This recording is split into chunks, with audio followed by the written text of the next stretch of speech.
Bonjour collègues, alors rapidement je voulais vous faire une petite présentation sur l'utilisation des QCM dans Pronote parce que à l'usage c'est pas forcément évident de prendre l'outil en main. Alors déjà, premier point, il y a deux moyens pour se connecter donc au serveur Pronote, soit vous passez par le client, soit vous passez par donc le portail internet. Alors je ne sais pas pourquoi, en général j'utilise le client Pronote.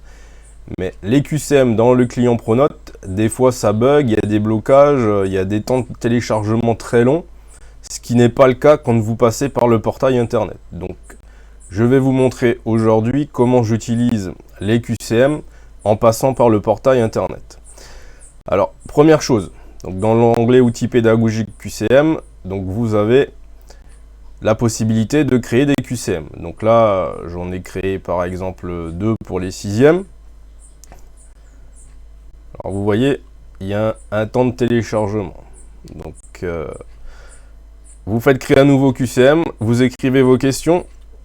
Vous avez la possibilité de joindre du son, de l'image, des liens internet. Ensuite, vous choisissez les modalités d'exécution. Est-ce que vous voulez présenter le corrigé à la fin? Est-ce que vous voulez que les questions s'affichent dans un ordre aléatoire? Est-ce que vous voulez limiter le temps de réponse au QCM? Alors en général, moi je le fais, donc j'estime à peu près le temps de travail et je mets une limitation de temps. Et vous pouvez aussi donc permettre à l'élève de se prononcer sur le niveau de difficulté ressenti.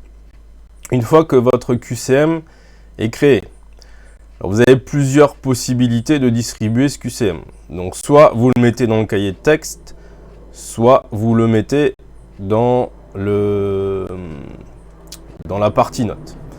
Alors si vous regardez ici, vous voyez que tous les QCM que j'ai donnés, ils ont devant la mention sur 20. Donc là, ça veut dire qu'à la fin du QCM, la note qu'ils auront obtenue va être reportée dans le relevé de notes.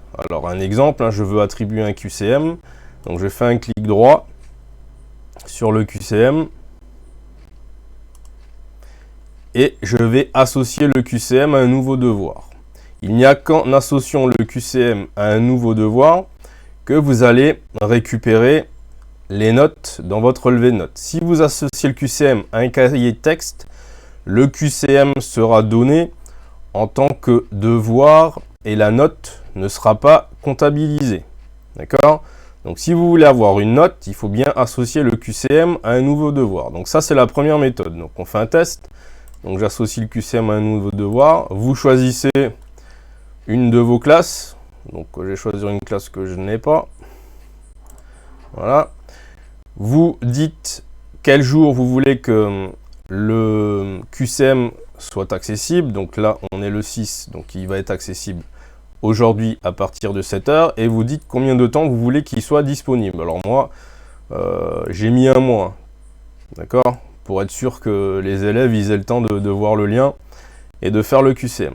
D'accord? Vous pouvez mettre un commentaire, donc vous lui donnez un nom. Donc là, j'ai un barème sur 5, je ramène la note sur 20. Vous pouvez directement y associer des compétences, d'accord? En vue de les évaluer. Et vous le créez. Et donc là, il vient d'apparaître ici, donc j'ai bien devant 1 sur 20. Donc ça veut dire que la note va être comptabilisée et inscrite dans le relevé de notes. Si vous faites associer le QCM à un cahier de texte, donc exemple, prendre les Python ici, donc il sera soit en tant que contenu pour réviser, soit en tant que travail personnel à effectuer. Donc en fait, ça va plus être du formatif que du sommatif. Donc dans ce cas-là, à la fin du QCM, l'élève aura sa note, mais elle ne sera pas reportée dans le relevé de notes. Donc c'est comme ça que je procède. Vous avez une autre solution pour comptabiliser les QCM. Donc au lieu d'associer le QCM à une note, vous allez dans Notes.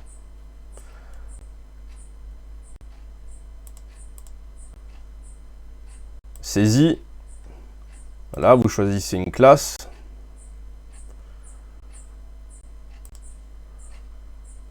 Et donc là, trimestre 3, vous faites créer un devoir.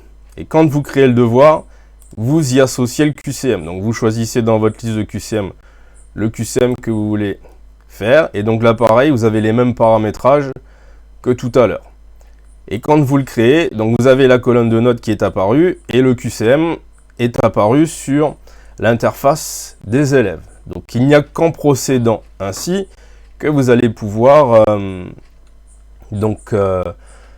comptabiliser les notes. Si vous passez par le cahier de texte, d'accord, alors on fait un test. Ici, vous donnez, donc vous avez la possibilité d'ajouter des QCM de révision. Vous avez aussi la possibilité de donner en travail un QCM. Donc si là vous donnez un QCM en travail, donc voilà, pour le 14 mai, donc on retourne dans la partie QCM. Et donc vous vous rendez compte que là devant le QCM, il y a une maison. Donc l'élève aura sa note, mais elle ne va pas remonter dans votre relevé de notes. Donc voilà à quoi il vous faut faire attention si vous voulez que les QCM soient considérés comme notés. Ensuite, une fois que les élèves ont répondu au QCM, alors ce que je fais moi, je leur donne une deuxième chance. Donc je regarde les notes qu'ils ont reçues. Donc vous cliquez sur la classe, le QCM de la classe concernée, vous cliquez dans Résultats.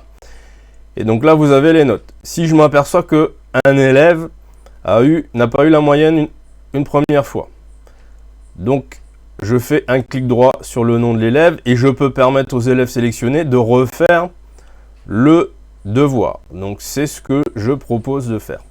Donc voilà, donc c'est la façon dont j'utilise les QCM dans Pronote.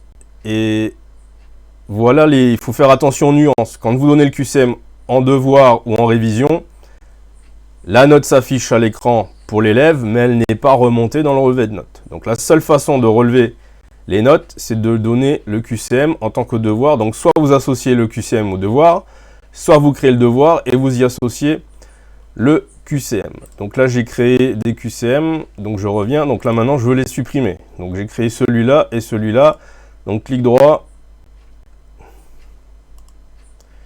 supprimer, voilà, clic droit, supprimer.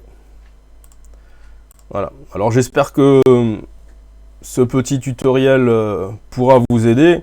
Et si vous avez des questions, n'hésitez pas à me les poser, hein, je suis toujours disponible via Pronote. Bon travail à vous!